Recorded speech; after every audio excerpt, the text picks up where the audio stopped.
Hi girls and guys! Welcome to Guys Fambam! Isang linggo na nga ang nakakaraan mula nang natapos ang Obon Yasumi. Pero ako nga, hindi pa tapos mag-post.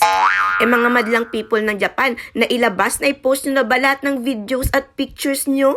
Family Day is Ilog Day nga ang ganap namin ngayong araw na to. Eto nga ang tatay ko, ang forma parang hindi ilog. Tingin nyo ba maliligo yan?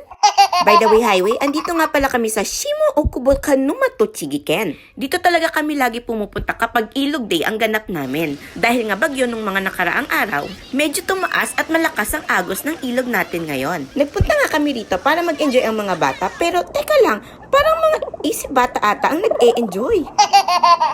Tatlo talaga silang laging magkakasama niyan. Nasan nga ba yung isa? Meet my Ninang Geraldine. Ninang nga pala namin yan sa kasal namin ng asawa ko. Hindi nga daw siya maliligo at sinisipon nga daw siya. Andyan nga rin yung dalawa kong anak na lalaki na hindi ko mawari kung tagaluto ba o tagakain. Kahit naman ata akong magluluto, talaga namang mapapakain ako. Ito nga ang isa sa mga main dish namin, ang samgyeopsal. Hindi ata namin talaga tinigilan to hanggat hindi nauubos. Sobrang yummy naman kasi, di ba mama?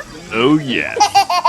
Meron din pala kaming buko salad, stiko na may katabing kwek-kwek, ang hamsubi na kilalang kilala hanggang Pilipinas, yakisoba with tofu toppings, manok na hindi na tumitilaok, at marami pang iba. Naipakita ko na nga sa inyo yung ibang highlights ng aming ganap. At isa ito sa hindi nyo pa nakikita. Masarap nga naman talagang pumunta ng ilog. Pero ang isa sa pinakamahirap gawin ay kung paano mo babasain yung katawan mo at ilulublob dahil nga napakalamig ng tubig. Girls versus boys na floating.